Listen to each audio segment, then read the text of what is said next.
So you're marketing yourself, you're marketing a property, you go onto Google, you do a search, you really like that lovely image that comes up. Stop what you're doing right now.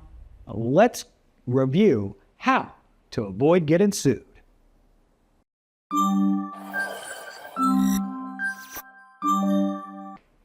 Welcome to the Marketing Minute. You know, we're going to talk about a serious topic, and so many folks in the real estate industry and many other professions fall into this trap unknowingly because they think that they're not going to hurt anybody. They might not even be thinking about the consequences, but this happens all the time where agents are turning around and tempting fate, tempting the opportunity to get sued by using copyrighted images that they don't own or license.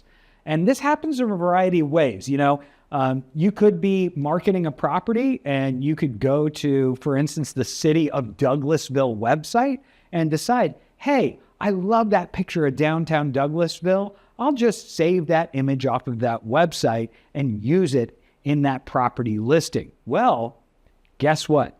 You haven't asked for permission and you definitely haven't paid that photographer. And very likely, especially nowadays, any of these professional photographers are actually tracking the use of their photos on all kinds of different websites. These are what are called copyright image trolls in some cases, where they will actually turn around and push their own images using search engine optimization techniques to the top of Google's search results, kind of laying it out there as bait for you to turn around and download and use and then get a lawsuit later on. We've had this actually happen here at Metro Brokers. And if you're using it, especially in listing situation, due to the MLS and syndication where it pushes out to all these hundreds of websites, you have the opportunity to not just get sued for one use, but tons of usage, which really raises the amount. Here's what you need to think about is, number one, do I have permission to use this from the photographer or from somebody who has licensed the photo, right? Number two, what is the source? There are websites like Unsplash, Pexels, and other places where you can actually turn around and download royalty-free imagery and be able to use that without any consequences. But if you're just going to a random website or, God forbid, using an agent at another company's or another agent's photos just off of a listing because you think that there's not going to be any consequences, you could be in a rude awakening when you get a nastygram, right, from an attorney's office or something like that, right? The final thing that I would definitely consider is, how are you using this, right? Some people actually turn around and think, oh, I'm just using this on my personal Facebook. I can just steal a photo, right? Download this photo off of Google or some other source and just use it.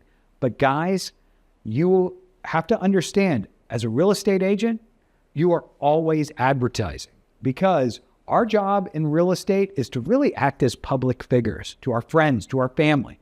You're gently reminding them that you're in this business of real estate. So even if you think that it's in a place where it might not be a true advertisement, lean towards the idea that, hey, I'm always advertising as an agent. I want everybody to know that I'm a realtor and that I'm there to help them. So let's just make sure that you're good to go. If you want a reminder on these types of really important things, like how to avoid copyright infringement and even plagiarism and utilizing and staying within the Georgia Real Estate Commission advertising guidelines, fair housing, guess what? You're in luck. We've got a full recording of our Staying in Compliance advertising guidelines class available on Metronet in the on-demand classes section. But if you're even thinking a little bit, hey, am I actually over the edge right here? Should I use this? What is the situation?